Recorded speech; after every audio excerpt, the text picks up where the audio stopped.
All right, we're back at the cottage. We're gonna do the next part of the floor repair at this crazy old cottage. We're gonna do the finishing of the sistering of the joists. And yes, I'm gonna do this myself. And some folks have asked me like, how are you gonna do it yourself? In carpentry, you do have some friends. And the friends are things that compress and squeeze and things that lift and hold. So with that, I'm also gonna use the glue and screw method. I've got the 1/4 inch, 3 1/8 GRK structural screws. I got the DeWalt 850 impact wrench and hammers, jacks, basically what I did the last time. And if I get stuck, I do have a secret weapon. Behold. Some of you may know what this is. It's for tight spots. So, without any further ado, let's get to it.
So one issue I am running into that I'm probably going to have to live with is that, so the floor is sunk. I'm putting the sistered beams in, but the bottom half of the original beams are mostly rotten out. So the new beams are smaller than these original beams, which are closer to actually 2x4. These are like the new shrinkflation, like 2x8s. So it's not really the exact measurement. As such, I have like a bit of a gap, maybe a 1/4 of an inch difference.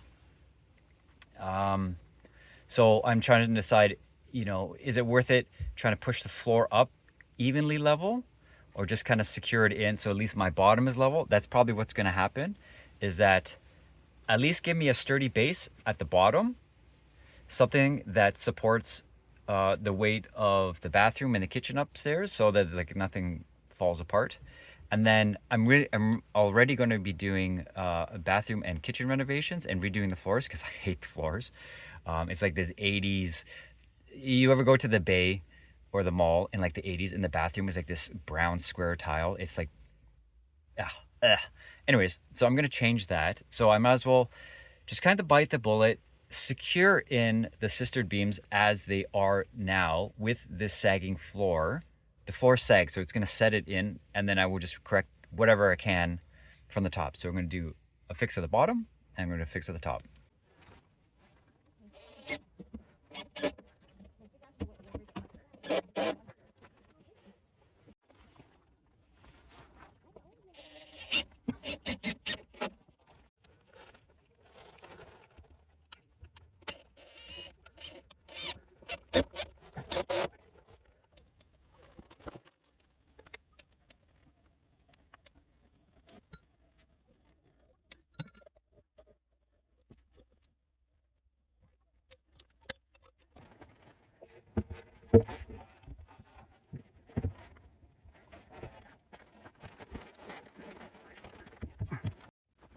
So I'm having a hard time with this joist here.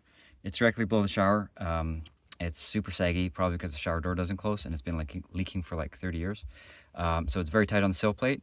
However, bring out the secret weapon.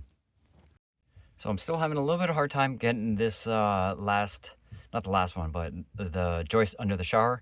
So I switched my clamp around, and now we're going to use my buddy compression. We're going to squeeze it in. The Vaseline is in this gap here. It's coming there slowly, but just gotta squeeze it. I gotta squeeze it.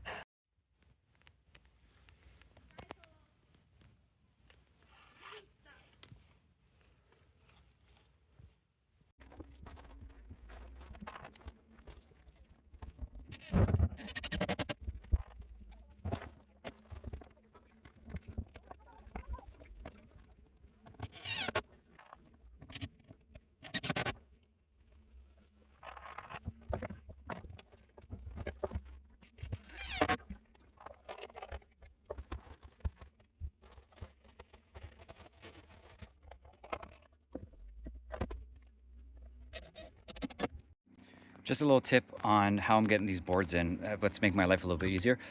This corner, I'm taking it off. Like I take a little bit off. Just bevel this edge about 1/2 inch on each side. Whatever I need about, this is 5.5 inches here. The other side's 3.5. So I just cut that in so I don't have to fight this 90 degree. I'm gonna give a nice 45, and then it helps a little bit. So this is the last joist that I'm repairing. This is the one that had that termite kind of evidence. Now I can't go the whole way, so what I'm going to do is what they call scabbing. It's, you know, you apply up to one point, you know, just like a scab when you get, it only covers a certain amount. Because I have plumbing and other things. So what I'm doing is I'm jacking it up till pretty much level, because I also have to make sure it's level all the way across there. So it's good enough. So that's the only thing that is not going all the way across, and that is called scabbing.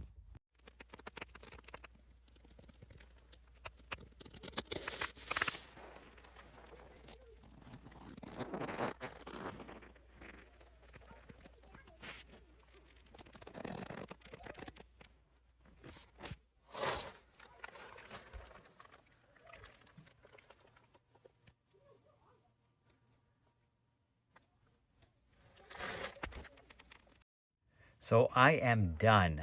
Sistering all the floor joists is done, and I've taken out all the other jacks that were there, and it's nice that it's completely open. I do have one jack behind me here that's just supporting the front. That's where I did the scabbing, just to be on the safe side.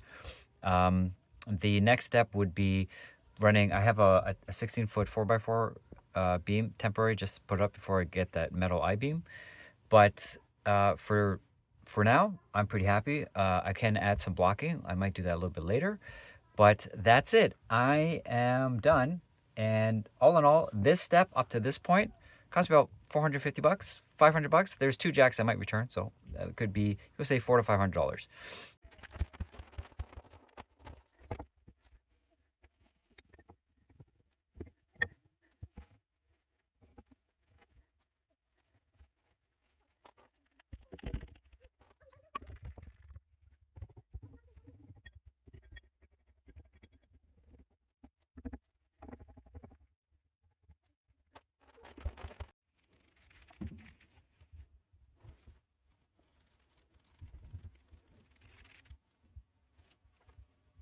All right, I'm done here. I got this big old beam in here, and I'm gonna say that it, I don't know, bad lighting here.